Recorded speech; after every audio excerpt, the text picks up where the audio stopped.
మిత్రులందరికీ నమస్కారం. జై శ్రీరామ్, జై జాంబవ. దళిత సామాజిక వర్గంలో, ప్రత్యేకంగా మాదిగ సామాజిక వర్గం నుంచి వచ్చినటువంటి జాతీయవాది. గత కొంతకాలంగా దళిత సమాజంలో ఎన్నో అనుమానాలు, రామాయణంలో ఉన్నటువంటి కొన్ని ఘటనలను వక్రీకరించి దళిత సమాజంలో దళిత ఉద్యమాల పేరు మీద కొంత హిందూ వ్యతిరేకతని బలంగా జొప్పించి దళిత సమాజాన్ని అంతటినీ కూడా హిందుత్వానికి దూరం చేసే ప్రయత్నాలు బలంగా సాగుతున్నాయి. అయితే మిత్రులారా, ఒకప్పుడు ఇదే భావదారిద్ర్యంలో, ఇదే అవగాహన రాహిత్యంలో నేను కూడా ఉన్నానని చెప్పుకోవడానికి నేనేమీ సిగ్గుపడడం లేదు. జాంబవవాదము, జాతీయవాదము నాకు పరిచయం అవ్వక ముందు ఏదైతే ఈ దళిత ఉద్యమాలను నేను క్లోజ్గా గమనిస్తూ ఉన్నానో ఆ టైంలో, ఆ సమయంలో నేను కూడా ఒకానొక సమయంలో శ్రీరాముని మీద తెలియక అవగాహన రాహిత్యంతో తప్పుగా మాట్లాడినటువంటి సందర్భాలు ఉన్నాయి. అయితే సత్యాన్వేషణలో భాగంగా ఎప్పుడైతే నేను కొన్ని వాస్తవాలు తెలుసుకుంటూ ఉన్నానో, జాతీయవాద భావనలు ఎప్పుడైతే సత్యాన్వేషణలో భాగంగా జ్ఞానాన్ని సముపార్జించే ప్రయత్నములు చేస్తూ ఉండగా నాకు కొన్ని వాస్తవాలు అర్థమయ్యాయి, కొన్ని విషయాలు నాకు అర్థమయ్యాయి. జాతీయవాద భావనలు ఏంటి, సనాతన ధర్మం యొక్క గొప్పతనం ఏంటి, శ్రీరాముని యొక్క గొప్పతనం ఏంటి, ఈ విషయాలు, ఈ వాస్తవాలన్నీ కూడా నాకు పూర్తిగా అర్థమయ్యాయి నేను స్టడీ చేసిన తర్వాత. ఎలాంటి స్టడీ చేయకుండా, ఎలాంటి సత్యాన్వేషణ చేయకుండా, జ్ఞానాన్ని ముందుకు తీసుకెళ్లకుండా, అలాంటి పరిశోధన చేయకుండా చాలామంది దళితుల్లో ఉన్నటువంటి విద్యావంతులు కానీ మేధావులు కూడా చాలామంది కొంత పరిజ్ఞానానికే పరిమితమైపోయి అసంపూర్ణమైనటువంటి జ్ఞానంతో ఈనాడు జాతీయవాదాన్ని కానీ, అలాగే సనాతన ధర్మాన్ని కానీ అర్థం చేసుకోలేక హిందూ ద్వేషంతో రగిలిపోతూ ఉన్నారు. ఈ దళిత సమాజంలో గత 70 సంవత్సరాల నుంచి మనము హిందూ ద్వేషంతోనే దళిత ఉద్యమాలన్నీ నడిపిస్తూ ఉన్నాం. కానీ ఏం సాధించాము అనేది ఒక్కసారి మనల్ని మనం ఆత్మపరిశీలన చేసుకోవాలి. భయంకరమైనటువంటి హిందూ ద్వేషాన్ని మనసులో పెట్టుకొని దళిత ఉద్యమాలన్నింటినీ కూడా కేవలం హిందూ వ్యతిరేకతకి మాత్రమే పరిమితం చేస్తూ దళిత సమాజానికి రావాల్సినటువంటి హక్కులు, సామాజిక న్యాయము, ఆర్థిక సమానత్వము గురించి ఆలోచన చేయకుండా కేవలము హిందూ మతం మీద తమ ద్వేషాన్ని సంతృప్తిపరుచుకోవడానికి మాత్రమే దళిత ఉద్యమాలని పరిమితం చేశారు అని చెప్పడంలో ఎలాంటి ఆలోచన లేదు. ఇప్పుడు ప్రస్తుతం కూడా అదే జరుగుతూ ఉంది. సో ఇంతకాలంగా మనం 70 సంవత్సరాలుగా ఇదే హిందూ వ్యతిరేకతని ప్రదర్శిస్తూ ఉన్నాము. మనం ఏం సాధించామనేది ఒక్కసారి మనం ప్రశ్నించుకోవాలి.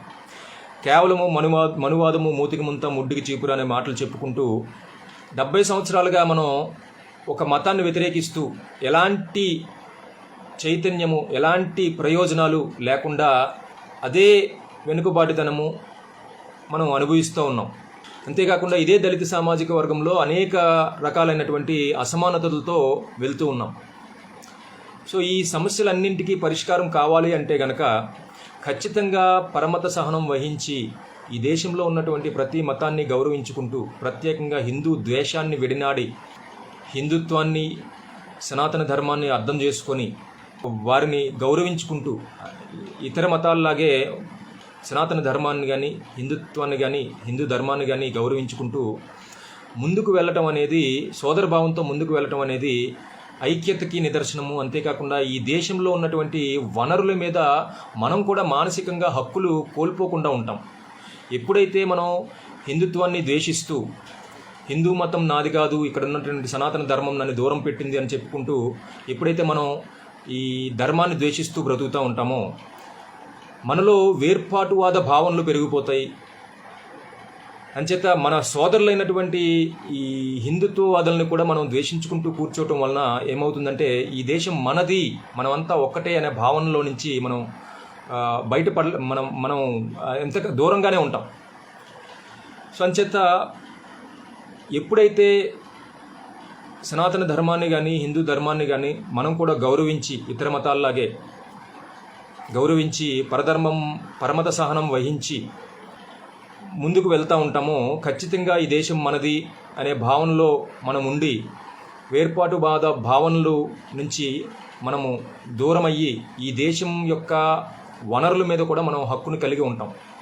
అదే కోణంలో ఎంతోమంది దళిత సామాజిక వర్గంలో పుట్టినటువంటి మహానుభావులు ఎంతోమంది హిందుత్వంలో ఉంటూ కూడా, హిందూ ధర్మంలోని ఉంటూ కూడా అనేక రకమైనటువంటి ఉద్యమాలు చేశారు. మనకి భక్తి ఉద్యమం దగ్గర నుంచి తర్వాత స్వాతంత్ర ఉద్యమం సమయంలో మనకి స్వాతంత్ర ఉద్యమం సమయంలో అదే కోణంలో అదే సమయంలో పారలల్గా అంతే స్థాయిలో మనకి సామాజిక ఉద్యమాలు అనేవి జరిగినాయి. ప్రత్యేకంగా ఈ శ్రీరామ నవమి రోజున నా విన్నపం ఏంటంటే, దళిత సామాజిక వర్గంలో ఉన్నటువంటి ప్రతి వ్యక్తికి నేను విన్నవించుకుంటుంది ఏంటంటే, దయచేసి హిందూ ధర్మం మీద సనాతన ధర్మం మీద మనం ద్వేషంతో ఉండకుండా పరమత సహనం వహించి అందరము ఒక్కటే అనే భావంతో ముందుకు వెళ్తూ సోదర భావాన్ని పెంచుకుంటూ జాతీయవాద భావనలకి దళితులందరూ కూడా దగ్గరవ్వాలని, అలాగే దేశ వనరుల మీద మనం కూడా మానసికంగా హక్కుల్ని కలిగి ఉండాలని చెప్పి, ఈ దేశం మనది అనే భావన కలిగి ఉండాలని చెప్పి ప్రతి ఒక్కరికి కూడా నేను బలంగా కోరుకుంటున్నాను. అయితే ఇదే కోణంలో శ్రీరాముడి పేరుతో రకరకాలైనటువంటి కుటిల ప్రయత్నాలు, దళితుల్ని హిందుత్వానికి దూరం చేయడానికి రకరకాలైనటువంటి కుటిల ప్రయత్నాలు, చరిత్ర వక్రీకరణలు, దళిత సాహిత్యం పేరుతో వక్రీకరణలు అనేవి జరుగుతూ ఉన్నాయి. సో ఒక్కసారి శ్రీరాముడిని ఈ దేశంలో ఉన్నటువంటి ప్రతి ప్రజానికం కూడా కులాలకు అతీతంగా శ్రీరాముడిని ఏ కోణంలో చూస్తారు అంటే, ఏకపత్ని వ్రతుడు, అలాగే మాట తప్పనివాడు, అలాగే మంచి భర్తగా, మంచి కొడుకుగా, మంచి రాజుగా, సో అన్ని సకల గుణాలు కలిగినటువంటి ఒక మనిషిగా ఆయన్ని మనం చూస్తున్నాం. సో అయితే ఈ భావనల్ని తప్పు అని చెప్పి దళిత సామాజిక వర్గంలో ఉన్నటువంటి కొంతమంది స్వార్థపరులు దళిత సాహిత్యం పేరుతో ఈ రాముణ్ణి అనేక రకాలుగా వక్రీకరణలతో చిత్రీకరిస్తూ వాళ్ళ యొక్క స్వార్థ ప్రయోజనాల కోసం, వాళ్ళ హిందూ ద్వేషాన్ని సంతృప్తిపరచుకోవడం కోసము రకరకాల ప్రయత్నాలు చేస్తూ ఉన్నారు. మిత్రులారా, శ్రీరాముడు నిజంగా దళిత ద్రోహి అయితే గనక నేను ఇప్పుడు అడిగే ప్రశ్నలకు ప్రతి ఒక్కరు కూడా సమాధానం చెప్పాలి, ఎవరైతే శ్రీరాముని వ్యతిరేకిస్తున్నారో దళిత సామాజిక వర్గంలో. మొదటిది, ఒకవేళ శ్రీరాముడు దళిత వ్యతిరేకి అయితే, అంటే జనరల్గా శ్రీరాముడి మీద ఉండే ఎలిగేషన్స్ ఏంటంటే, మొట్టమొదటిగా ప్రతి ఒక్కరు చెప్పేది వాలిని చెట్టుచాటు నుంచి చంపాడని, రెండవది శూద్రుడైన సంభూకుడిని వధించాడని, అలాగే శూర్పణఖ ముక్కు చెవులు తెంపాడని, ఇలా కొన్ని అలిగేషన్, అలాగే సీతని నిండు గర్భిణైనటువంటి సీతని అరణ్యంలో వదిలేసి వచ్చేసాడని చెప్పి ఇలా కొన్ని అలిగేషన్స్ చేస్తూ ఉంటారు. అయితే వీటికి ఒక్కొక్కటిగా మనం ఎక్స్ప్లెనేషన్లు అనేది ఒకసారి చూద్దాం మిత్రులారా. మొదటిగా సీత గురించి మనం మాట్లాడుకుంటే, సీతని శ్రీరాముడు ఎంత గొప్పగా ప్రేమించాడు, ఆరాధించాడు అనేది మనము ఈ సమాజంలో రామాయణం ద్వారా మాత్రమే కాదు, అనేక మంది పెద్దలు చెప్తున్నటువంటి మాటల ద్వారా మనం గ్రహించవచ్చు. ఎందుకంటే సీతారాముల్లాగా కలిసి ఉండండి అని చెప్పి ప్రతి ఒక్కరు కూడా మనల్ని దీవిస్తూ ఉంటారు. ప్రేమకు చిహ్నంగా సీతారాములను చూపిస్తూ ఉంటారు. సో ఎప్పుడైతే సీత రాముడికి దూరం అయిందో, ఆ రాముడు ఆ సీత తన నుంచి దూరం అయిపోయినటువంటి ఆ బాధని, ఆ భయంకరమైనటువంటి పెయిన్ని చాలా గొప్పగా మనం చాలా గొప్పగా ఆయన అనుభవించాడు.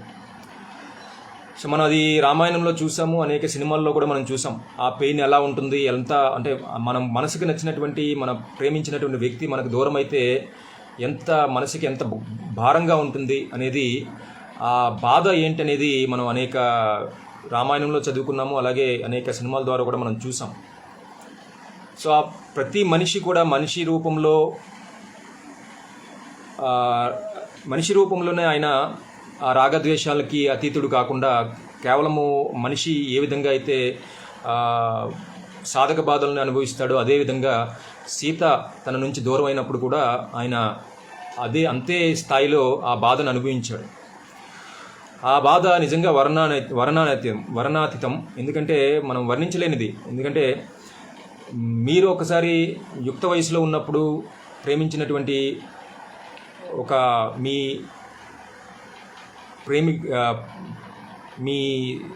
ప్రేమికురాలు కానీ ప్రేమికుడు కానీ దూరం అయితే ఏ విధంగా మీరు బాధపడతారో అదే బాధని రాముల్లో మనం చూస్తాం. అంత పెయిన్ని ఆయన అనుభవించాడు.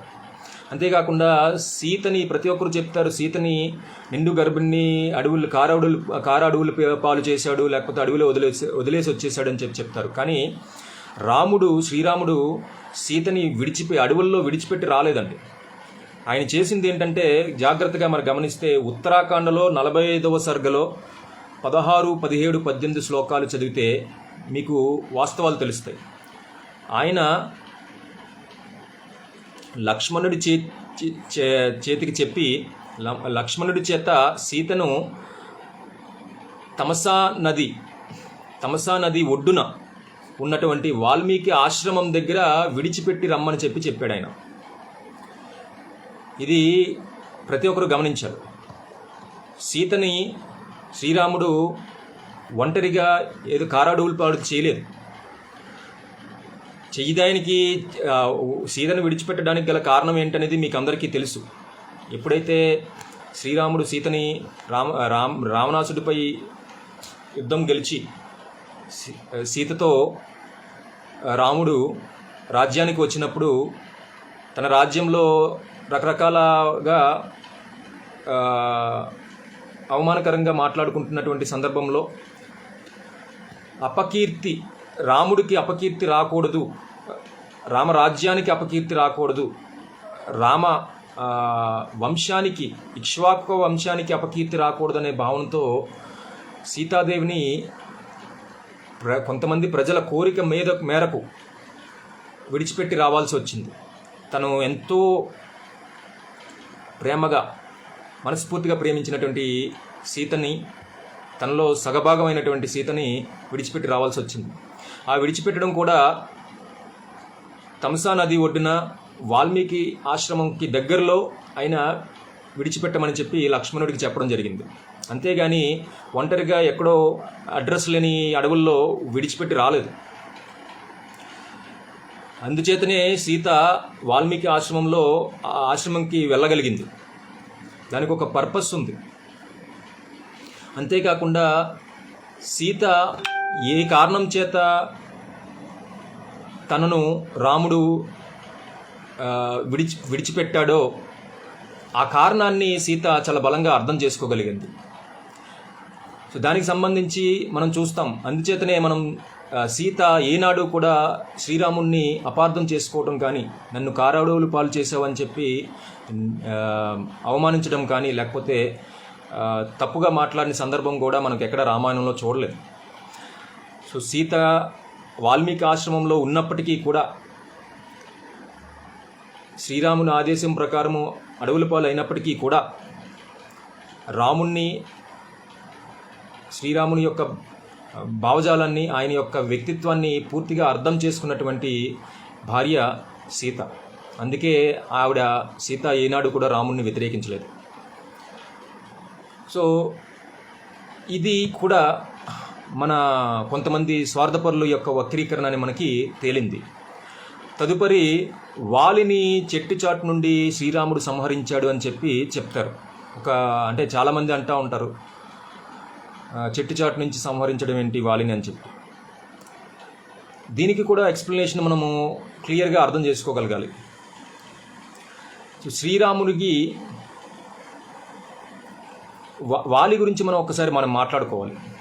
వాలి ఖచ్చితంగా నిరభ్యంతరంగా చెప్పాల్సింది ఏంటంటే, వాలి గురించి మహా బలశాలి, మంచి పోరాట పటిమ కలిగినటువంటి వ్యక్తి, వీరుడు, యోధుడు, అందులో ఏమాత్రం అనుమానం లేదు. అయితే వాలికి కొన్ని మృగ లక్షణాలు ఉన్నాయి. ప్రతి మనిషిలోని కొన్ని మృగ లక్షణాలు ఉంటాయి. ఎప్పుడైతే మనలో ఉన్నటువంటి వీరత్వము తారాస్థాయికి చేరుకొని అహంభావము అహంకారం పెరుగుతుందో, నన్ను మించినటువంటి వాడు లేడు అనే భావనలో మనం ఎప్పుడైతే ఉంటామో మనలో అహంభావము అహంకారం చేరుతుంది. ఆ కోణంలోనే మనము పక్కవారిని ఆక్రమించుకోవాలని చెప్పి, వారిని దోచుకోవాలని చెప్పే ఆలోచనలు మనకు వస్తాయి. సో అదే కోణంలో వాలి కూడా తనను మించినటువంటి యోధుడు ఈ భూప్రపంచంలో లేడు అనే భావంతో, అహంకారంతో, అహంభావంతో సొంత సోదరుని యొక్క భార్యని కూడా చెరబట్టాడు. అంతేకాకుండా సోదరుని రాజ్యభాగం ఇచ్చి తనతో పాటు సమానంగా చూసుకోవాల్సినటువంటి ఆ వాలి సోదరుడిని తొక్కుతూ, సోదరుని కుటుంబాన్ని నిర్లక్ష్యం చేస్తూ, సోదరుని భార్యని చెరబట్టి మృగ లక్షణాలని చూపించడం జరిగింది. సో ఆ మృగాన్ని ఎప్పుడైతే మనిషిలో హేతుబద్ధత కోల్పోయి అహంభావంతో అహంకారంతో ప్రవర్తిస్తూ ఉంటాడో వాడు ఉన్మాదిగా మారిపోతూ ఉంటాడు. అలాంటి ఉన్మాది చాలా భయంకరమైనటువంటి హాని ఈ సమాజానికి చేస్తాడు. మనం చూస్తూ ఉంటాం, మన ఇప్పటి సమాజంలోనే రకరకాలుగా ఈ డ్రగ్స్కి బానిసలైపోయినటువంటి చిన్న చిన్న కుర్రాళ్ళు చూడటానికి 18, 17 సంవత్సరాలు ఉంటాయి వాళ్ళకి.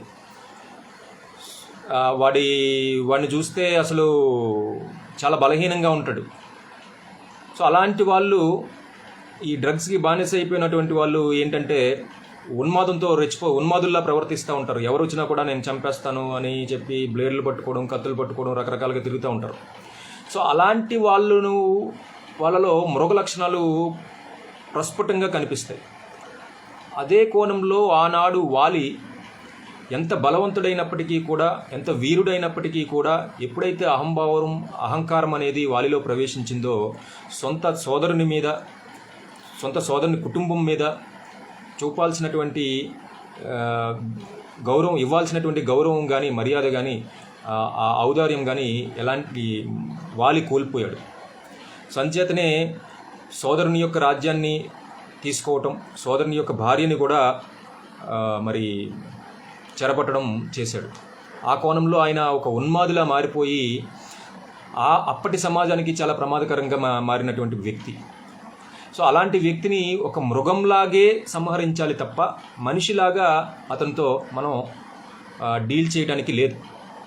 అదే పని శ్రీరాముడు అక్కడ చాకచక్యంగా చేయటం జరిగింది. సో వాలిని ఒక మృగంలాగే సంహరించడం జరిగింది. సంచేత వాలిలో ఉన్నటువంటి ఆ అహంభావాన్ని, ఆ మూర్ఖత్వాన్ని, ఆ ఉన్మాదాన్ని చంపడానికి శ్రీరాముడు ఒక మృగాన్ని చంపినట్లుగానే చెట్టుచాటు నుండి చంపడం జరిగింది. సో అది మనం అర్థం చేసుకోవాల్సినటువంటి విషయం. అలాగే మరి శ్రీరాముడు శూర్పణఖ ముక్కు చెవులు తెంపాడని చెప్పి చాలామంది అంటూ ఉంటారు. చాలామంది అవమానించారని కొన్ని రామాయణంలో చదువుకున్నాము. కొంతమంది ఏమో బుద్ధి చెప్పి పంపించాడని చెప్పి కొంతమంది చెప్తారు. కొంతమంది ఏమో ముక్కు చెవులు కోసి పంపించాడని చెప్పి కొంతమంది చెప్తారు. అయితే మిత్రులారా, ఆ కాలంలో సామాజిక పరిస్థితుల్ని మనం ఒక్కసారి జాగ్రత్తగా గమనిస్తే, ఆనాడు రావణ రాజ్యంలో ఖచ్చితంగా ప్రజలందరికీ కూడా అద్భుతమైనటువంటి స్వాతంత్ర్యం అనేది ఉంది. సో అదే కోణంలో మహిళలకి కూడా తమ భర్తని తాము ఎన్నుకునే విధంగా పూర్తి స్వాతంత్ర్యాన్ని రావణాసురుడు ఇచ్చాడు. అయితే అదే కోణంలో రావణాసురుడి చెల్లి అయినటువంటి శూర్పణఖ పర్యటన చేస్తూ ఉన్న క్రమంలో ఈ రాముణ్ణి అలాగే లక్ష్మణుని చూడటం జరిగింది, వాళ్ళని మోహించడం జరిగింది. సో అదే కోణంలో మొదట అంటే ఆవిడకు ఉన్నటువంటి స్వాతంత్ర్యం, ఏదైతే స్త్రీ స్వాతంత్ర్యం అనేది రావణ రాజ్యంలో ఉందో దాని ప్రకారము ఆవిడ విహరిస్తూ తమ మనసుకి నచ్చినటువంటి వాళ్ళని ఇష్టపడే తన యొక్క కోరికని వెళ్ళబుచ్చడం జరిగింది. అదే కోణంలో శ్రీరాముడి దగ్గరికి రావటము, అలాగే మరి లక్ష్మణుడి దగ్గరికి రావటం. మొదటగా లక్ష్మణుడి దగ్గరికి వెళ్ళింది ఆవిడ, మొదటగా శ్రీరాముడి దగ్గరికి వెళ్ళింది. సో శ్రీరాముడి దగ్గరికి వెళ్ళినప్పుడు ఆవిడ మోహించి తన ఇష్టాన్ని చెప్పినప్పుడు రాముడు చాలా మర్యాదగా, అమ్మ నేను భార్యతో ఉన్నాను, సో నేను నీకు తగిన వాడిని కాదు, సో నీ కోరికను నేను సంతృప్తిపరచలేను అని చెప్పి లక్ష్మణుడి దగ్గరికి పంపించాడు. సో లక్ష్మణుడికి అంటే నిజంగా శూర్పణఖ ప్రేమించిన మనిషి అయితే గనక కేవలము ఆ ప్రేమని శ్రీరాముడితో, మొదటగా శ్రీరాముని చూసింది కాబట్టి శ్రీరాముడితోనే ఆ ప్రేమని ఆపేయాలి. అంటే ఇప్పుడు ఉదాహరణకి ఒక మనిషిని మనం ప్రేమిస్తున్నాం అని చెప్పి ఒక మనిషి దగ్గరికి వెళ్ళి మన ప్రేమను వ్యక్తపరిచినప్పుడు ఆ మనిషి నిరాకరించినప్పుడు మనం మర్యాదగా వెనక్కి రావటమో లేకపోతే ఆయన మన ప్రేమను అంగీకరించినంత వరకు వెయిట్ చేయడమో చేయాలి. కానీ మళ్ళా ఇమీడియట్గా ఇంకొక అమ్మాయి దగ్గరకు వెళ్ళి మనం ప్రేమని వ్యక్తపరచం కదా. అలాగే శూర్పణఖ ఏం చేసింది, అయితే శ్రీరాముడు లేకపోతే లక్ష్మణుడు లేకపోతే ఇంకొకరు ఎవరో. సో మరి దాన్ని ప్రేమ అంటారా? చాలామంది ఈ మన దళిత సామాజిక వర్గంలోనే అర్ధజ్ఞాన మేధావులు, కొంతమంది సంకుచిత స్వభావం కలిగినటువంటి వాళ్ళు చెప్తారు, శూర్పణఖ ప్రేమించిన నిన్ను ప్రేమించాను రా బాబు అంటే ముక్కు చెవులు చంపేస్తారా అని చెప్పి అడుగుతూ ఉంటారు. దాన్ని ప్రేమని ఎలా అంటాం?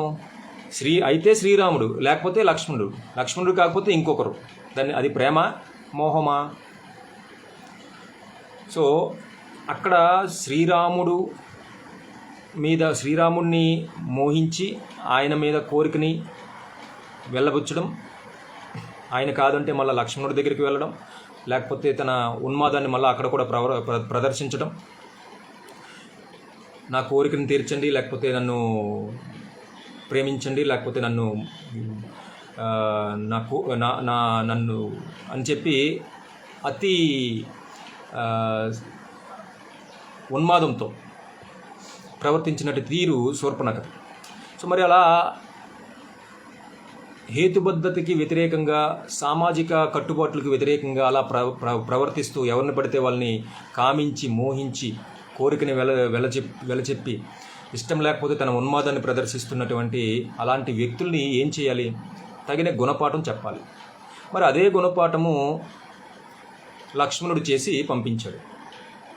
ఈరోజంటే మనకి చట్టాలు ఉన్నాయి, 3-4 పెళ్లి చేసుకుంటే చట్టం తను చేసుకుంటుంది. కానీ ఆ రోజుల్లో మనకి ఈ రాజ్యాంగం కానీ ఈ పోలీస్ వ్యవస్థ కానీ లేదు కాబట్టి, సో ఆ రోజుల్లో తప్పు చేసిన వాళ్ళకి గుణపాఠం అనేది చెప్పడం అనేది ఆ రోజుల్లో ఆనవాయితీ. అదే గుణపాఠము లక్ష్మణుడు అక్కడ శూర్పణఖకి చేసి పంపించాడు. సో మరి దాన్ని ఏ విధంగా తప్పుగా మనం తీసుకుంటాం, ఏ విధంగా వక్రీకరణకి గురి చేసి రాముణ్ణి మనం నిందిస్తాం? ఇది శూర్పణఖ విషయం. తదుపరి శంభూకుడి గురించి మనం మాట్లాడుతూ ఉంటారు. సో శూద్రుడైన శంభూకుడిని రాముడు అకారణంగా వధించాడు అని చెప్పి చెప్తూ ఉంటారు. మొదటగా అందరూ అర్థం చేసుకోవాల్సినటువంటి విషయం ఏంటంటే, శంభూకుడు దళితుడు కాదు, శూద్రుడు. శూద్ర కులాలంటే ఆ రోజుల్లో, శూద్ర వర్ణాలంటే ఆ రోజుల్లో ఏమిటి? ఈరోజు అగ్రవర్ణాలైనటువంటి కమ్మ, కాపు, రెడ్డి ఈ వర్ణాలతో పాటుగా ఏవైతే బీసీ సామాజిక వర్గాలు ఉన్నాయో అవన్నీ కూడా శూద్ర కులాల్లోకి వస్తాయి. మరి ఆ శూద్ర వర్ణానికి చెందినటువంటి శంభూకుణ్ణి దళితులు ఎందుకు సొంతం చేసుకుంటున్నారు, దళితులు ఎందుకు శూద్ర వర్ణానికి చెందినటువంటి శంభూకుడి గురించి మీరెందుకు సానుభూతి చూపిస్తున్నారు అనేది మనం ఒక్కసారి మనల్ని మనం ప్రశ్నించుకోవాలి. మరి అదే శూద్ర వర్ణానికి చెందినటువంటి ఎవరైతే ఇప్పటి బీసీ సామాజిక వర్గానికి చెందినటువంటి వాళ్ళు ఉన్నారో వాళ్ళు ఏనాడు కూడా శ్రీరాముణ్ణి నిందించడం కానీ ఈ విషయంలో ప్రశ్నించడం కానీ చేయలేనప్పుడు మనం ఎందుకు చేస్తున్నాం? సో అయితే ఒకవేళ మీరు ప్రశ్న వేసినప్పటికీ కూడా మీకు సమాధానం చెప్తారు ఖచ్చితంగా. అదే విధంగా శూద్రులైనటువంటి వాళ్ళు ఈ విషయంలో మౌనంగా ఉన్నప్పుడు, లేకపోతే ఈ విషయంలో వాళ్ళకి ఎలాంటి అభ్యంతరాలు లేనప్పుడు మీకెందుకు అభ్యంతరాలు కలుగుతున్నాయి? సో ఈ విషయం పేరుతో హిందూ ధర్మం మీద కానీ లేకపోతే ఈ సనాతన ధర్మం మీద కానీ మీరెందుకు మీ వ్యతిరేకతను ప్రదర్శిస్తున్నారనేది ఒక్కసారి మనల్ని మనం ప్రశ్నించుకోవాలి. ఈనాడు అదే శూద్ర వర్ణాల్లో గ్రామాల్లో శ్రీరాముణ్ణి ఆదర్శవంతంగా ప్రతి గ్రామంలోని శూద్ర కులాలైనటువంటి గ్రామాలన్నింటిలోని యాదవులు కానీ గౌడులు కానీ ఎవరైతే ఇప్పుడు ఈ కాలంలో శూద్ర వర్ణాలు ఏవైతే ఉన్నాయో బీసీ సామాజిక వర్గానికి చెందినటువంటి వాళ్ళు, వీళ్ళందరూ కూడా చాలా అద్భుతంగా శ్రీరాముణ్ణి దగ్గర చేసుకుని శ్రీరామనవమి ఉత్సవాలు కానీ సనాతన ధర్మానికి సంబంధించినటువంటి కార్యకలాపాలు కానీ అద్భుతంగా చేస్తున్నారు. మరి వాళ్ళకి లేని ఎటువంటి అభ్యంతరం మీకెందుకు వస్తుంది? ఇదొకటి ఆలోచన చేయండి. అంతేకాకుండా ఇప్పుడు మరి శంభూకుడు ఆనాడు ఏం చేశాడు అనేది ఒక్కసారి మనం ఆలోచన చేయాలి. ఆ కాలంలో బ్రాహ్మణత్వం పొందడానికి కొంత ప్రొసీజర్ అనేది ఉంటుంది. మతంగ మహర్షి కూడా మాదిగ సామాజిక వర్గంలో పుట్టినటువంటి వ్యక్తి. మరి అలాంటి వ్యక్తి కూడా బ్రాహ్మణత్వాన్ని పొందాడు. కపిల మహర్షి కూడా అదే మాదిగ సామాజిక వర్గం చెందినటువంటి వ్యక్తి. మరి ఆయన కూడా బ్రాహ్మణత్వాన్ని పొందాడు, సప్త ఋషుల్లో ఒకడుగా ఉన్నాడు. మరి వాళ్ళు బ్రాహ్మణత్వాన్ని పొందినప్పుడు, వాళ్ళు సప్త ఋషుల్లో ఒకరిగా భాగం అయినప్పుడు వాళ్ళకి లేని అబ్జెక్షన్ కేవలం ఎందుకు శంభూకుడికి మాత్రమే వచ్చింది?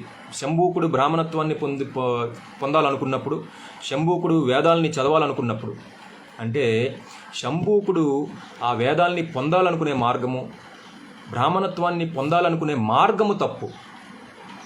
ఆ మార్గంలో లోపాలు ఉన్నాయి. ఆ మార్గంలో లోపాలు ఉన్నాయి కాబట్టి శ్రీరాముడు ప్రశ్నించాడు. అది సరైన పద్ధతి కాదు అని చెప్పి ఆ రోజు ఆయన నిలదీయడం జరిగింది. దానికి ఆయన చాలా శంభూకుడు ఆనాడు ఉన్మాదంతో రగిలిపోవడం జరిగింది. సో మీరు గమనిస్తే ఆయన ఘోర తపస్సు చేస్తూ ఉన్నాడు. ఏ విధంగా చేస్తున్నాడు? ఒక చెట్టుకి తనని తాను రివర్స్లో వేలాడ తీసుకుంటూ కిందన నిప్పులు పెట్టుకుంటూ, అంటే ఒక ఉన్మాదపూరితమైనటువంటి రకంగా ఆయన ఆ ఘోర తపస్సు చేస్తూ ఉన్నాడు. అది కాదు బ్రాహ్మణత్వాన్ని పొందే పద్ధతి కానీ, లేకపోతే వేదాల్ని అభ్యసించే పద్ధతి కానీ, లేకపోతే శూద్రుడైనటువంటి వాడు తనను తాను మెరుగుపరుచుకునే పద్ధతి అది కాదు. సో ఆ పద్ధతిని చేసే విధానాన్నితో అభ్యంతరాలు ఉన్నాయి కాబట్టి ఆనాడు ఆ శంభూకుడిని ఆనాడు రాముడు వధించాల్సి వచ్చింది. సో ఇలా అన్ని కోణాల్లో కూడా శ్రీరాముడు మనకి ఆదర్శప్రాయంగాను, ఒక మంచి భర్తగా, ఒక మంచి కొడుకుగా, ఒక మంచి అన్నగా, ఒక మంచి రాజుగా మనం చూసే కోణం అదే. మాకు చిన్నప్పటి నుంచి రాముడు విషయంలో మాకు చెప్పింది అదే.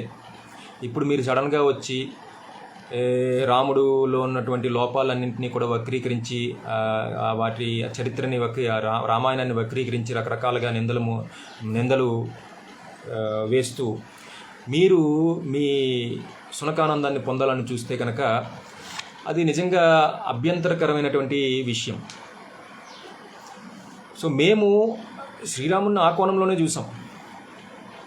సంచేత మాకు రాముల్లో ఉన్నటువంటి ఆ గుణాలు ఏవైతే ఉన్నాయో వాటిని మాత్రమే ఆరాధిస్తూ ఉంటాం. ఆ రాముల్లో ఉన్నటువంటి మంచితనాన్ని మేము ఆరాధిస్తూ ఉంటాం. దానివల్ల మీకేమైనా అభ్యంతరాలు ఉన్నాయా? మీరు నిజంగా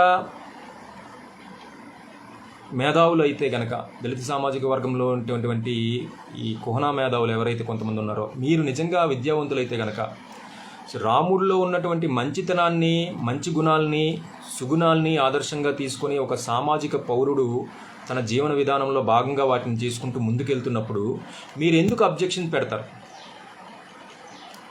సో ఆయన కేవలము ఒక పౌరుడు, ఈ సమాజంలో బ్రతుకుతున్నటువంటి ఒక సాధారణ పౌరుడు రాముల్లో ఉన్నటువంటి సుగుణాలని, మంచితనాన్ని ఆదర్శంగా తీసుకొని ముందుకు వెళ్తున్నప్పుడు సో అది సమాజానికి ఎలాంటి హాని కలిగించలేనప్పుడు మీకు వస్తున్నటువంటి అభ్యంతరం ఏమిటి? అంటే ఇక్కడ క్లియర్గా అర్థమవుతుందంటే అది కేవలము దళిత ఉద్యమాల పేరుతో, లేకపోతే హేతువాదం పేరుతో, లేకపోతే నాస్తికవాదం పేరుతో మీలో ఉన్నటువంటి ఆ హిందూ ద్వేషాన్ని సంతృప్తిపరుచుకోవడానికి, దళితుల్ని హిందుత్వానికి దూరం చేయడానికి మాత్రమే చేస్తున్నటువంటి ప్రయత్నాలుగానే మనం చూసుకోవాలి. అంతే కదా, ఒక సామాన్య దళిత ప్రజానికం ఎవరైతే ఉన్నారో వాళ్ళు రాముల్లో ఉన్నటువంటి సుగుణాలని, ఆ గుణాలని, మంచి గుణాలని ఆదర్శంగా తీసుకుంటూ ముందుకెళ్తున్నప్పుడు, వాళ్ళు నీతివంతంగా, న్యాయబద్ధంగా బ్రతుకుతూ మంచి జీవన విధానంతో ముందుకు వెళ్తున్నప్పుడు మీరు ఎందుకు ఆపాల్సి వస్తుంది? ఎందుకు వాళ్ళని డైవర్ట్ చేయాల్సి వస్తుంది? ఈ ప్రశ్నకి సమాధానాలు చెప్పండి. మంచి కోరుకునే వాళ్ళు, మంచి ఆశిస్తున్నటువంటి వాళ్ళు రాముడిని ఆదర్శంగా తీసుకున్నటువంటి ఆ సమాజంలో ఉన్నటువంటి సాధారణ ప్రజానీకం వలన మీకు సమాజానికి ఎలాంటి హాని కలగలేనప్పుడు మీరెందుకు వాళ్ళని ప్రేరేపిస్తున్నారు రాముడు చెడ్డవాడని చెప్పి? సో ఈ ప్రశ్నలకి సమాధానం చెప్పండి. అసలు ఇంకొక విషయం ఏంటంటే, అసలు రామాయణాన్ని కానీ భారతాన్ని కానీ సో ఈ హిందూ ధర్మంలో ఉన్నటువంటి పురాణాలన్నింటినీ కూడా, ఇతిహాసాలన్నింటినీ కూడా కట్టుకథలుగా నమ్మే మీకు అబ్జెక్షన్ ఏంటి? అసలు అవి కట్టుకథలు అని మీరు నమ్ముతున్నప్పుడు అసలు వాటి గురించి మీరు చర్చలు పెట్టుకోవడం, పంచాయతీలు పెట్టుకోవాల్సిన అవసరం ఏంటి? పట్టించుకోవాల్సినటువంటి అవసరం ఏంటి? సో అంటే రామాయణం కట్టుకథ అని చెప్పేది మీరే, మళ్ళా ఆ కట్టుకథలో ఉన్నటువంటి విషయాల్ని స్వార్థానికి ఉపయోగించుకునేది మీరే. సో మరి రామాయణం కట్టుకథ అయితే శంభూకుడి వధ కూడా కట్టుకథే కదా. రామాయణం కట్టుకథ అయితే మరి వాలిని చెట్టుచాతి నుంచి సంహరించడం కూడా కట్టుకథే కదా. రామాయణం కట్టుకథ అయితే సీతకి అన్యాయం చేసినటువంటి విషయం కూడా కట్టుకథే కదా. రామాయణం కట్టుకథ అయితే మరి శూర్పణఖ ముక్కు చెవులు తెంపడం కూడా కట్టుకథే కదా. మరి ఇవన్నీ కట్టుకథలు అయినప్పుడు మీరెందుకు వాటిని పట్టుకొని వేలాడాల్సిన పనేంటి? మీరు అవి కట్టుకథలు అని భావిస్తున్నప్పుడు కట్టుకథలుగానే చూడండి. సో మళ్ళా మీరు ఆ విషయాల్లోకి వెళ్ళి వాటిని స్వార్థానికి ఉపయోగించుకొని మీది హిందూ ద్వేషాన్ని సంతృప్తిపరచుకోవడం కోసం రకరకాల ప్రయత్నాలు అయితే చేయకండి. అలాగే ప్రత్యేకంగా మళ్ళా రావణాసురుడి అభిమాన సంఘాలు కూడా తయారయ్యాయి. ఇదే దళిత సామాజిక వర్గంలో రావణాసురుడు మా ముత్తాతని, మా తాతని, ఏంటో ఈ పైశాచిక ఆనందం అర్థం కాని పరిస్థితి అయిపోయింది. అసలు రావణాసురుడు మీకు ముత్తాత, మనకి వర్గానికి చెందినటువంటి వాడిని, నేను మాదిగ సామాజిక వర్గానికి చెందినటువంటి వాడిని. సో రావణాసురుడు మనకి ముత్తాత ఎలా అవుతాడు? ఏ గ్రంథాలు చెప్తున్నాయి? హిందూ సనాతన ధర్మాల ప్రకారం కూడా రావణాసురుడు బ్రాహ్మణుడు. సరే, అది పక్కన పెడితే మనం చరిత్ర పరంగా కానీ అలాగే ఆంథ్రపాలజీ ప్రకారంగా కానీ మనం ఒక్కసారి విశ్లేషణ చేసుకుంటే మరి రావణాసురుడు దళితులు ఎలా అవుతాడు? మీరు ఏ విధంగా అయితే ఆర్యులు బయట నుంచి వచ్చారు అని చెప్పి విశ్వసిస్తారో అదే రావణుడు కూడా బయట నుంచి వచ్చినవాడే. రావణుడు కూడా బయట నుంచి వచ్చినవాడే. అంటే గ్రంథస్థాధారాలంగా మాట్లాడుకుంటే గనక, హిందూ సనాతన ధర్మాల ప్రకారం మాట్లాడుకుంటే గనక రావణుడు ఒక బ్రాహ్మణుడు, దళితుడు కాదు. సో అది మనం పక్కన పెడదాం, ఎందుకంటే మనం ఎలాగూ వీటిని విశ్వసించాం కాబట్టి. సరే, మనం ఈ నాస్తిక భావజాలంతోనే మాట్లాడుకుందాం. మరి నాస్తిక భావజాలంతో ఆంథ్రపాలజీ చరిత్రని విశ్లేషణ చేస్తున్నప్పుడు ఆర్యులు ఏ విధంగా అయితే బయట నుంచి వచ్చారో అదేవిధంగా రావణాసురుడి యొక్క ఈ అసురులు ఎవరైతే ఉన్నారో వాళ్ళందరూ కూడా బయట నుంచి వచ్చినటువంటి వాళ్ళే. వాళ్ళు మూలవాసులు కాదు, వాళ్ళు దళితులు కాదు. ఎందుకంటే అసురులు అనేవాళ్ళు మిడిల్ ఈస్ట్లో ఉన్నటువంటి అస్సీరియా అనే ప్రాంతం నుంచి వచ్చినటువంటి వాళ్ళు అని చెప్పి చరిత్ర చెప్తుంది. ఆ అస్సీరియా అనే ప్రాంతం నుంచి వచ్చినటువంటి వాళ్ళనే అస్సీరియన్లు అని అంటారని, వాళ్ళనే అసురులు అంటారని చెప్పి చరిత్ర చెప్తుంది. మరి ఆ మిడిల్ ఈస్ట్ నుంచి ఆర్యులు ఎలాగైతే వచ్చారో అదే మిడిల్ ఈస్ట్ నుంచి ఆ అసురులు కూడా ఈ దేశానికి, ఈ ప్రాంతానికి వచ్చారు. మరి వాళ్ళు కూడా బయట నుంచి వచ్చిన వాళ్ళే కదా. ఈ రావణాసురుడు కానీ, మహిషాసురుడు కానీ, ఇలా ఈ మూషికాసురుడు కానీ, ఇలా రకరకాల అసురులు ఎవరైతే ఉన్నారో ఈ అసురులందరూ కూడా మిడిల్ ఈస్ట్లో ఉన్నటువంటి అస్సీరియా అనే ప్రాంతం నుంచి వచ్చినటువంటి వాళ్ళు. అప్పటికే ఇక్కడ ఉన్నటువంటి కిరాతక తెగ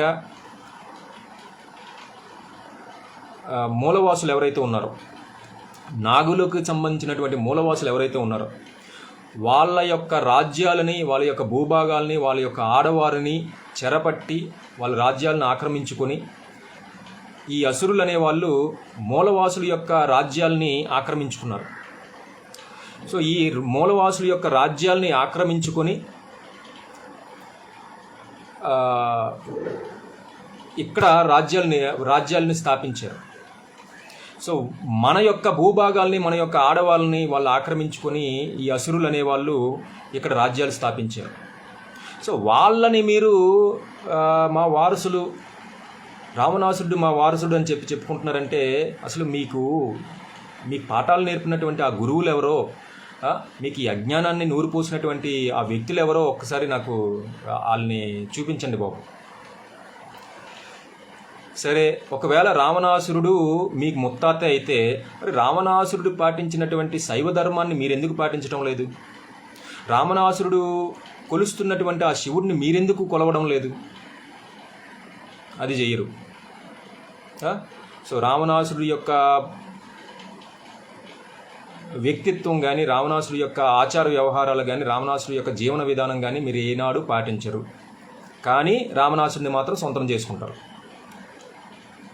మీ అవసరానికి వాడుకుంటారు. సో మరి మనం ఇక్కడ అర్థం చేసుకోవాల్సినటువంటి విషయం ఏంటంటే, హిందూ సనాతన గ్రంథాల పరంగా రావణుడు దళితుడు కాదు, బ్రాహ్మణుడు అని చెప్తున్నాయి. అదే కోణంలో దాని నుంచి పక్కకు వస్తే ఒక నాస్తిక భావజాలంతో మనం అర్థం చేసుకుంటే కనుక రావణుడు అసురుడు అంటే అస్సీరియన్ తెగకు చెందినటువంటి వాడు, మిడిల్ ఈస్ట్ నుంచి వచ్చినటువంటి ఒక అసురు జాతి తెగకు, ఆ అసుర జాతి తెగకు నాయకుడైనటువంటి ఆ రావణాసురుడు మన మూలవాసులు, మన కిరాతకులు, మన నాగులు ఎవరైతే ఇక్కడ దళిత సామాజిక వర్గానికి చెందినటువంటి వాళ్ళు ఉన్నారో వాళ్ళ యొక్క రాజ్యాలని ఆక్రమించుకొని, వాళ్ళ యొక్క భూముల్ని ఆక్రమించుకొని, వారి యొక్క ఆడవారిని చెరబట్టినటువంటి ఈ అసురులు ఎవరైతే ఉన్నారో వాళ్ళని మన వాళ్ళు దళితులు అని చెప్పి మీరు సొంతం చేసుకుంటున్నారంటే మీ అజ్ఞానము చాలా తారాస్థాయికి చేరిపోయింది. స్టడీ చేయాలి ఆంథ్రోపాలజీని. అసురులు అంటే ఎవరు? అస్సీరియన్ తెగకు చెందినటువంటి వాళ్ళు అంటే ఎవరు? వాళ్ళకి అక్కడ వాళ్ళ యొక్క మానవ నిర్మాణం ఎలా ఉంటుంది, వాళ్ళ యొక్క నిర్మాణం ఎలా ఉంటుంది, మానవ నిర్మాణము, వాళ్ళది ఏ జాతి, మానవ జాతుల్లో వాళ్ళది ఏంటి అనేది మనం అర్థం చేసుకోవాలి ఆంథ్రోపాలజీ ప్రకారం. దౌర్భాగ్యం కొద్దీ చాలామందికి మేధావులకి, ఈ కోహనా మేధావులకి ఎవరికి కూడా ఆంథ్రోపాలజీ కాదు కదా, ఆంథ్రోపాలజీ స్పెల్లింగ్ కూడా రాదు. అందుకే కదా ఈ దౌర్భాగ్యం అంతా కూడా. సో వాళ్ళు అసురులు అనే వాళ్ళు ఈ మ్యాంగలాయిడు, నీగ్రోలాయిడు రెండు తెగలు కలిస్తే పుట్టినటువంటి వాళ్ళే ఈ అస్సీరియన్లు, వాళ్ళే ఈ దేశానికి వలస వచ్చినటువంటి వాళ్ళు అసురులు. సో అంచేత ఆ రావణుడు కానీ, ఈ అసురులు ఎవరైతే ఉన్నారో, ఈ అసురు జాతికి మహిషాసురుడు కానీ వీళ్ళందరూ కూడా మన రాజ్యాలను ఆక్రమించుకున్నటువంటి వాళ్ళు, మన ఆడవారిని చెరబట్టినటువంటి వాళ్ళు, నరకాసురుడు కానీ వీళ్ళందరూ కూడా. సో వీళ్ళు మనకు వారసులు అని చెప్పుకోవడం నిజంగా మనకి ఆత్మగౌరవ లోపంతో బ్రతకడం అంటారు దీన్ని. నిజంగా బానిసత్వానికి చిహ్నం అంటాం ఈ చిహ్నాలు, ఇలాంటివన్నీ కూడా, ఇలాంటి భావాలన్నీ కూడా. సో అది మీరు గమనించండి. శ్రీరాముడు నిజంగా దళిత వ్యతిరేకి లేకపోతే శూద్ర వ్యతిరేకి అయితే గనక మరి అదే శ్రీరాముడు ఎంతోమంది దళితులతోనూ, ఎంతోమంది గిరిజనులతోనూ సావాసము, సాన్నిహిత్యము, చాలా అమితమైనటువంటి ప్రేమ ఆప్యాయతల్ని కలిగి ఉన్నాడు కదా. ఉదాహరణకి మనం శ్రీరాముడికి ఉన్నటువంటి మంచి మిత్రుల్లో చాలామంది ఈ గిరిజనులు ఉన్నారు, దళితులు ఉన్నారు, శూద్ర వర్ణానికి చెందినటువంటి వాళ్ళు కూడా ఉన్నారు. అందులో ప్రత్యేకంగా గుహుడు మనం మాట్లాడుకుంటాం. గుహుడు ఒక నిషాద రాజు. మరి ఆయన కూడా ఈ అగ్రవర్ణ సామాజిక వర్గానికి చెందినటువంటి వాడు కాదే. మరి అలాంటి గుహుడిని తన ప్రాణ స్నేహితుడిగా రాముడు స్వీకరించాడు. మరి అక్కడ గుహుడితో నిజంగా దళిత వ్యతిరేక అయితే గుహుడిని వ్యతిరేకించాలి కదా శ్రీరాముడు. మరి అంతేకాకుండా శబరి యొక్క ఎంగిలి పళ్ళు కూడా తిన్నాడు కదా రాముడు. మరి శబరి ఎవరు? ఒక గిరిజన స్త్రీ. మనం మాట్లాడుకుంటే ఆవిడేమి అగ్రవర్ణాలకు చెందినటువంటి బ్రాహ్మణ వర్ణ స్త్రీ కాదు కదా. మరి ఆ శబరి ఎంగిలి కూడా ఆయన తిన్నారు. శబరి ఎవరు? మతంగ మహర్షి యొక్క శిష్యురాలు. మతంగ మహర్షి ఎవరు? ఒక మాదిగ సామాజిక వర్గానికి చెందినటువంటి వ్యక్తి, ఒక ఋషి, మహానుభావుడు. మాదిగ సామాజిక వర్గంలో పుట్టి సప్త ఋషుల్లో భాగస్థుడైనటువంటి వాడు మతంగ మహర్షి. ఆ మతంగ మహర్షికి శిష్యురాలు శబరి. మరి ఆ శబరి యొక్క ఎంగిలి కూడా రాముడు స్వీకరించాడు. శబరి యొక్క ఆహ్వానం మేరకు తను చక్కగా ఇంటికి వెళ్ళి ఆ విందుని, శబరి ఏర్పాటు చేసినటువంటి ఆ విందు ఫలాహారం ఏదైతే ఉందో అది స్వీకరించాడు. మరి ఏ విధంగా మనం శ్రీరాముడిని దళిత వ్యతిరేకి, శూద్ర వ్యతిరేకిగా చెప్తాం. మరి అంతేకాకుండా మరి సుగ్రీవుడితో కూడా శ్రీరాముడికి ఒక మంచి సంబంధ బాంధవ్యాలు ఉన్నాయి. మరి సుగ్రీవుడు ఎవరు? వాళ్ళ యొక్క సోదరుడు. మరి ఆ సుగ్రీవుడి నిజంగా శ్రీరాముడు దళిత వ్యతిరేకి అయితే, శూద్ర వ్యతిరేకి అయితే, అణగారిన వర్గాలకి వ్యతిరేకుడైతే కనుక మరి సుగ్రీవుడిని ఎందుకు సహాయం అడిగాడు? సుగ్రీవుడితో ఎందుకు కలిసి ప్రయాణం చేశాడు? సుగ్రీవుడి కోసము ఎందుకు వాలితో పోరాటం చేశాడు? సుగ్రీవుడిని భార్యను ఎందుకు కాపాడే ప్రయత్నం చేశాడు? సుగ్రీవుడి రాజ్యాన్ని ఎందుకు తిరిగి మళ్ళా అతనికి ఇవ్వాలని అనుకున్నాడు?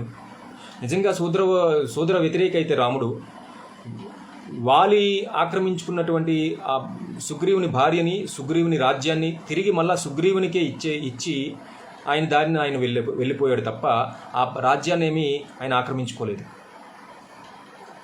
మరి అంతేకాకుండా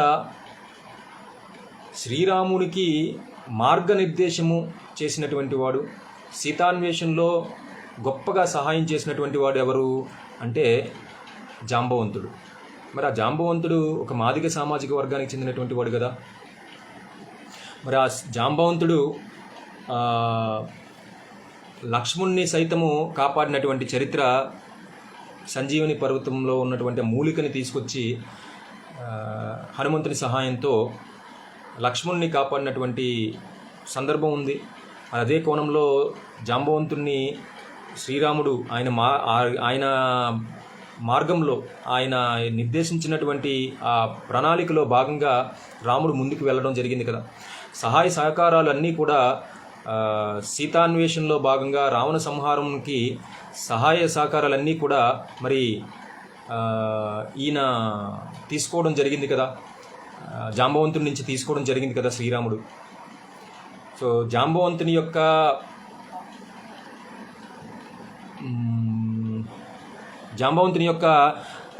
దారిలోనే జాంబవంతుడు పెద్దరికంలోనే ఈ శ్రీరాముడు సీతాన్వేషణ చేయడం జరిగింది కదా. మరి జాంబవంతుడికి శ్రీరాముడికి ఉన్నటువంటి మైత్రి మనం అర్థం చేసుకుంటే మరి అక్కడ శ్రీరాముడు శూద్ర వ్యతిరేకి కాదు, దళిత వ్యతిరేకి కాదు కదా. మరి అంతేకాకుండా శ్రీరాముడు విద్యాభ్యాసం చేసే టైంలో, వశిష్ఠ మహర్షి దగ్గర విద్యాభ్యాసం చేసే సమయంలో శ్రీరాముడు స్వయంగా మన మాదిగ జాతి స్త్రీ అయినటువంటి అరుంధతి మాత యొక్క చేతి వంట తిన్నాడు. సో అరుంధతి మాత ఒక మాదిగ సామాజిక వర్గానికి చెందినటువంటి మన అరుంధతి మాత స్త్రీ శ్రీరాముడికి అన్నం పెట్టింది. సో మరి ఆనాడు మరి అరుంధతి మాత పెట్టినటువంటి అన్నాన్ని మరి ఆయన తీసుకోకుండా ఉండాలి కదా. శ్రీరాముడు దళిత వ్యతిరేక అయితే మరి ఎందుకు మరి అరుంధతి మాత యొక్క భోజనాన్ని స్వీకరించాడు? అంతేకాకుండా సీతారాముల యొక్క సంసారంలో చిన్న చిన్న ఒడిదుడుకులు వచ్చినప్పుడు మరి ఎన్నో సందర్భాల్లో అరుంధతి మాత వచ్చి శ్రీరాముడి యొక్క సంసారాన్ని కాపురాన్ని చక్కదిద్దినటువంటి సందర్భాలు ఉన్నాయి. మరి అప్పుడు నిజంగా దళిత వ్యతిరేక అయితే అరుంధతి మాతని ఆ రోజు వ్యతిరేకించాలి కదా శ్రీరాముడు. మరి ఎందుకు వ్యతిరేకించలేదు? మరి నిజంగా శ్రీరాముడు దళిత వ్యతిరేక అయితే కనుక వశిష్ఠ మహర్షి దగ్గరికి వెళ్ళి, వశిష్ఠ మహర్షి గారు, గురువు గారు, మీరెందుకు ఒక మాదిగ స్త్రీ అయినటువంటి అరుంధతి మాతను పెళ్లి చేసుకున్నారు అని మీరు చాలా ధర్మానికి వ్యతిరేకంగా ప్రవర్తించారని చెప్పి వశిష్ఠుడిని సంహరించాలి కదా, లేకపోతే అరుంధతిని సంహరించాలి కదా. మరి ఎందుకు చేయలేదమ్మా అది ఆ పని అంటే ఆయన అక్కడ గౌరవించాడు, అరుంధతి మాతను గౌరవించాడు, ఒక నిషాదరాజు అయినటువంటి గుహుడిని గౌరవించాడు, మిత్రుడిగా చేసుకున్నాడు. శబరి ఒక గిరిజన స్త్రీ ఎంగిలి పళ్ళు కూడా తిన్నాడు. మరి అంతేకాకుండా జాంబవంతుడి యొక్క లీడర్షిప్లో, జాంబవంతుడి నాయకత్వంలో సీతాన్వేషణ చేశాడు. మరి అంతేకాకుండా శ్రీరాముడికి అత్యంత సమీప మిత్రుడు అయినటువంటి హనుమంతుడు స్వయంగా ఒక గిరిజన తెగకు చెందినటువంటి వాడు. మరి అలాంటి గిరిజన తెగకు చెందినటువంటి హనుమంతుడిని తన అత్యంత మిత్రుడిగా చేసుకున్నాడు.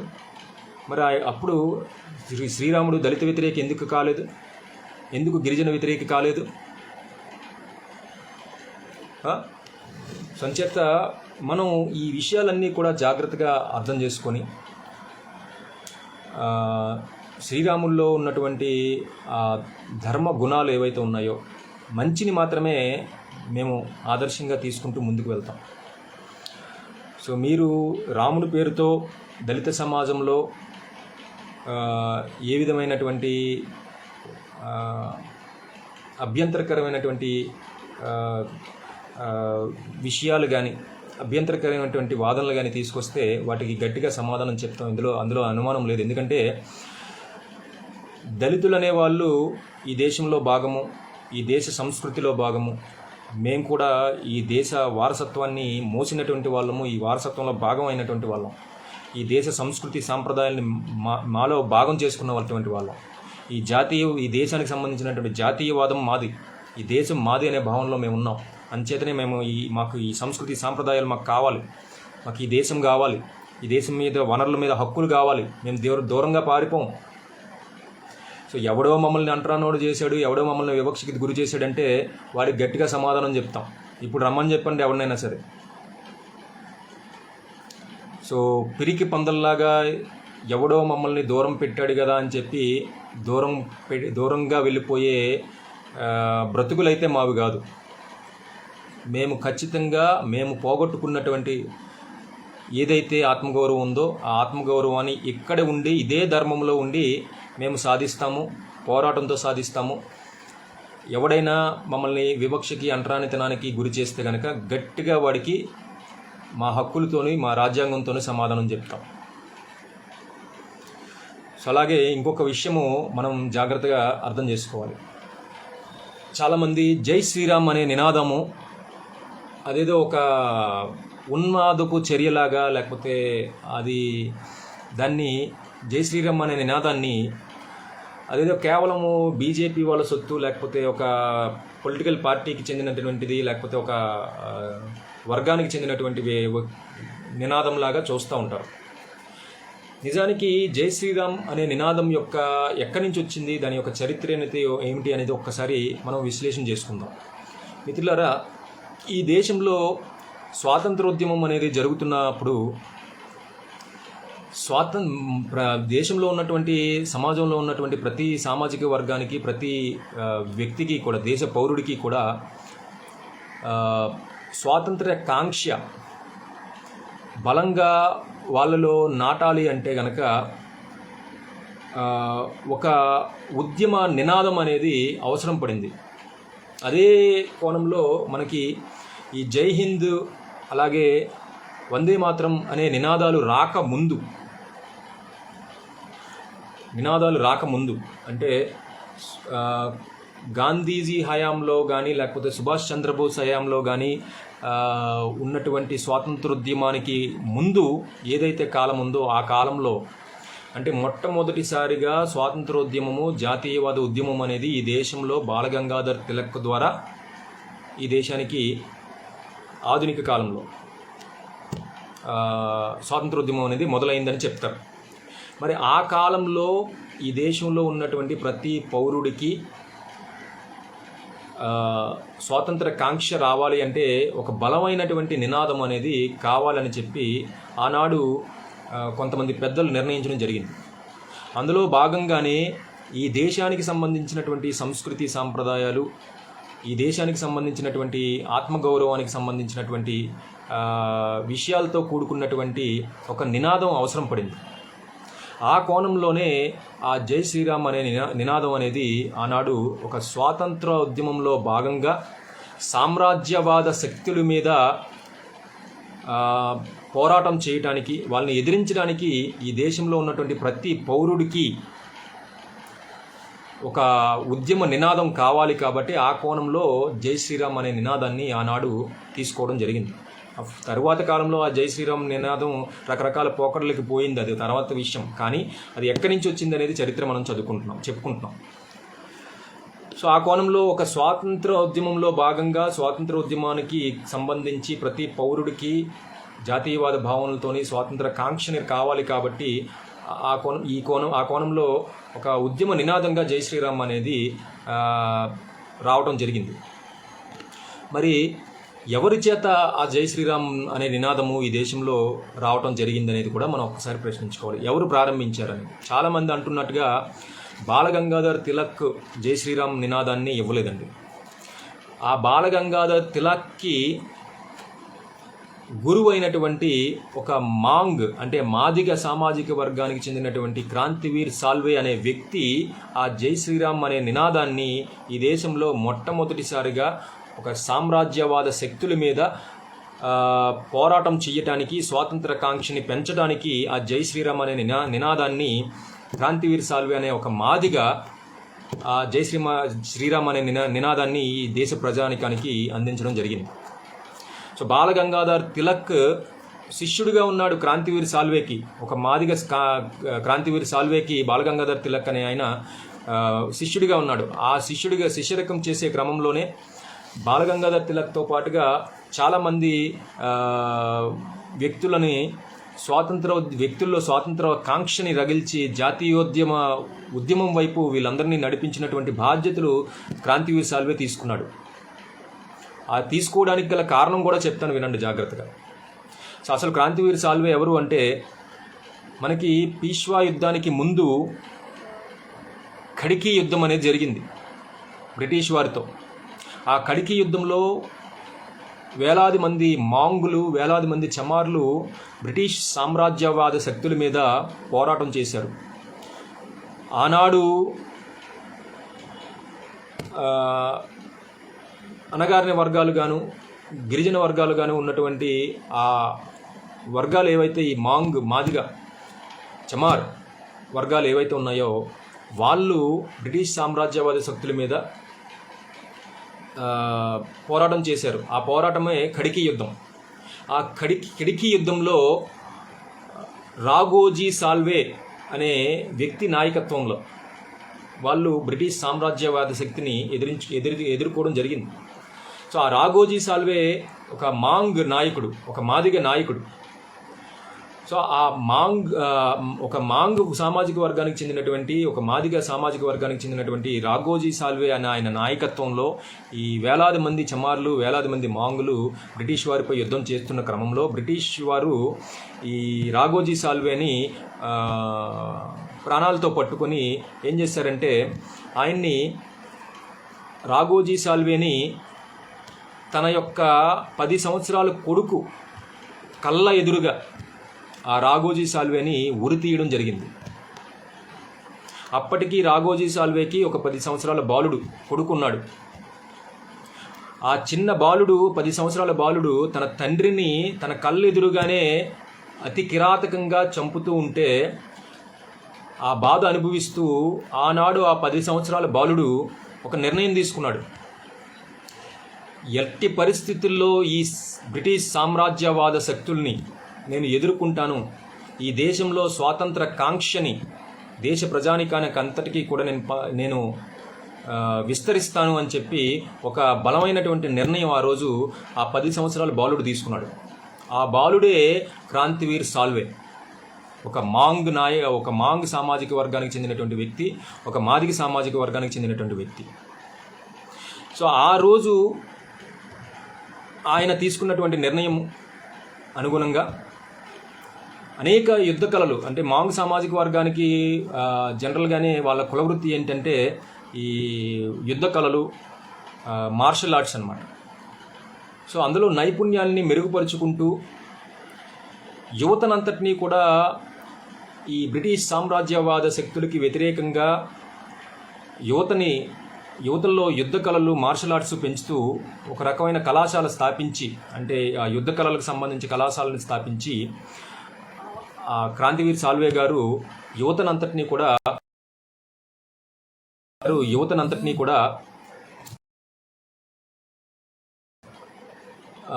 ఆ స్వాతంత్ర ఉద్యమంలో భాగం చేశారు. స్వాతంత్ర కాంక్షని వాళ్ళలో పెంచి ఆ యుద్ధ విద్యలు వారందరికీ నేర్పించి, మార్షల్ ఆర్ట్స్ అన్నీ కూడా వాళ్ళకి నేర్పించి జాతీయోద్యమం వైపు, స్వాతంత్ర కాంక్ష వైపు వాళ్ళని నడిపించారు. అందులో భాగంగానే బాలగంగాధర్ తిలక్ గారు ఆయన దగ్గర శిష్యరకం చేశారు. అఫ్కోర్స్ పూలే గారు, జ్యోతిబా పూలే గారు కూడా క్రాంతివీర్ సాల్వే దగ్గర శిష్యరకం చేశారు. సో అలా క్రాంతివీర్ సాల్వే గారు ఆయన తండ్రి మరణానికి ఏదైతే ప్రతీకారంగా ఈ బ్రిటిష్ సామ్రాజ్యవాద శక్తుల మీద ఒక ప్రతిన బూనారో, ఆ ప్రతిన తగ్గట్టుగా యువతలో స్వాతంత్ర కాంక్షని పెంచడం కోసం కళాశాలలు ఏర్పాటు చేసి వీళ్ళందరికీ యుద్ధ విద్యలు నేర్పించి వీళ్ళందరినీ కూడా గెరిల్లా పోరాట యోధులుగా తయారు చేసి వీళ్ళనందరినీ కూడా ఒక ఉద్యమ నాయకులుగా తయారు చేశారు. ఆ కోణంలోనే బాలగంగాధర్ తిలక్కి ఆనాడు క్రాంతివీర్ సాల్వే గారు బ్రిటిష్ సామ్రాజ్యవాద శక్తుల్ని ఎదిరించడానికి, స్వాతంత్రం సాధించుకోవడం కోసము మనందరికీ కూడా ఒక నినాదం కావాలి, మనందరికీ కూడా ఒక ఉద్యమ నినాదం కావాలని చెప్పి ఆ రోజు ఆయన జై శ్రీరామ్ అనే నినాదాన్ని తిలక్ గారికి చెప్పడం జరిగింది. సో ఆ జై శ్రీరామ్ అనే ఉద్యమ నినాదంతో స్వాతంత్రోద్యమం చాలా బలంగా చేస్తూ తిలక్ నాయకత్వంలో అనేక మంది యువతంతా కూడా ఆ ఉద్యమాన్ని ముందుకు తీసుకెళ్ళి గొప్పగా బ్రిటిష్ సామ్రాజ్యవాద శక్తులతో పోరాటం చేసినటువంటి వాళ్ళు అయ్యారు. కాంగ్రెస్ స్థాపనకు కూడా ఆ రోజు నాంది పడింది. సో దాని తర్వాత గాంధీజీ గారు దాన్ని అనేక రకాలుగా ముందుకు తీసుకెళ్ళటం, చక్కగా ఆ స్వాతంత్ర ఉద్యమాన్ని ఈనాడు అనేక ఉద్యమాలతో దాన్ని బలంగా ముందుకు తీసుకెళ్ళి ఈనాడు మనం అందరం కూడా స్వాతంత్రం సాధించడానికి ముఖ్య కారకులు అయ్యారు. సో ఆ కోణంలో జై శ్రీరామ్ అనే నినాదము ఆనాడు జాతీయవాదాన్ని ఈ దేశంలో ఉన్నటువంటి ప్రతి ప్రజానికానికి జాతీయవాద భావనలు పెంచడానికి ఉపయోగపడినటువంటి నినాదం. అదే కోణంలో జై శ్రీరామ్ అనే నినాదాన్ని ఒక మతానికి, ఒక వర్గానికి పరిమితం చేయకుండా దేశంలో ఉన్నటువంటి ప్రతి వ్యక్తికి కూడా, కులానికి మతానికి అతీతంగా రాముడు పరిపాలించినటువంటి ఈ నేల కాబట్టి ఆ జై శ్రీరామ్ అనే నినాదాన్ని ఒక మతం పరంగా తీసుకోకుండా మనలో ఉన్నటువంటి జాతీయవాద భావనని, మనలో ఉన్నటువంటి దేశభక్తిని, మనలో ఉన్నటువంటి ఐక్యతని పెంచుకోవడం కోసము ఆ జై శ్రీరామ్ అనే భావనని, వేర్పాటువాదాన్ని ఎదిరించడానికి, సామ్రాజ్యవాద శక్తులను ఎదిరించడానికి మనం ఈనాడు మతాలకు అతీతంగా, వర్గాలకు అతీతంగా, ప్రాంతాలకు అతీతంగా జై శ్రీరామ్ అనే నినాదాన్ని మనందరం కూడా గుండెల్లో పెట్టుకొని తీసుకువెళ్ళాలి. ఈ జై శ్రీరామ్ అనే నినాదాన్ని ఏ ఒక్క రాజకీయ పార్టీ కానీ, ఏ ఒక్క సామాజిక వర్గం కానీ, ఏ ఒక్క అగ్రవర్ణం కానీ సొంతం చేసుకోవడానికి లేదు. ఈ జై శ్రీరామ్ అనే నినాదం ప్రతి భారతీయుడిది. కులాలకి, మతాలకి, ప్రాంతాలకి అతీతంగా ఈ జై శ్రీరామ్ అనే నినాదము ఒక మాదిగ సామాజిక వర్గానికి చెందినటువంటి క్రాంతివీర్ సాల్వే గారు ఈ దేశానికి అందించినటువంటి నినాదం అది. దాని మీద పేటెంట్ హక్కులు ఎవరికీ లేవు. బ్రాహ్మణులో, లేకపోతే క్షత్రియులో, లేకపోతే ఒక పొలిటికల్ పార్టీయో ఆ జై శ్రీరామ్ అనే నినాదం మాది అని చెప్పుకోవడానికి లేదు. ఇది ప్రతి భారతీయుడిది, ఈ దేశంలో ఉన్నటువంటి ప్రతి పౌరుడిది. ఈ దేశంలో వేర్పాటువాద శక్తుల్ని ఎదిరించడానికి, జాతీయవాదానికి వ్యతిరేకంగా తయారు చేస్తున్నటువంటి కొంతమంది స్వార్థపరులను ఎదిరించడానికి, సామ్రాజ్యవాద శక్తులను ఎదిరించడానికి, ఈ దేశ వనరుల్ని విదేశాలకు అప్పచెప్పే కుటిల ప్రయత్నాల్లో చేస్తున్నటువంటి కొంతమంది స్వార్థపరులను ఎదిరించడానికి ఈ జై శ్రీరామ్ అనే నినాదము ప్రతి ఒక్క పౌరుడు ఈ దేశంలో తీసుకోవాలి. ఎందుకంటే ఇది రాముడు నడిచినటువంటి నేల, రాముడు పరిపాలించినటువంటి దేశం కాబట్టి.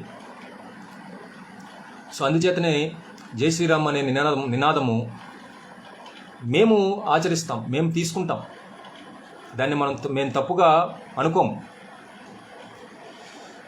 సో అందుచేత ఈ విషయాలు, ఈ వాస్తవాలన్నీ కూడా ప్రత్యేకంగా దళిత సమాజం అంతా కూడా గ్రహిస్తారని, జాతీయవాద భావనలకి దూరం అవ్వకుండా మనం కూడా ఈ దేశం మనది, ఈ సంస్కృతి సాంప్రదాయాల్లో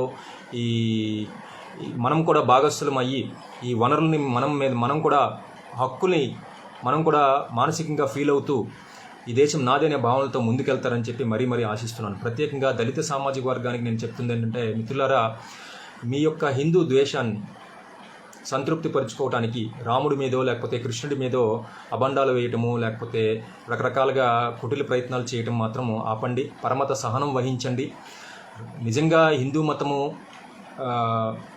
సమాజానికి హాని చేసేదే అయితే రాజ్యాంగంలోనే హిందూ మతాన్ని వ్యతిరేకించాలి.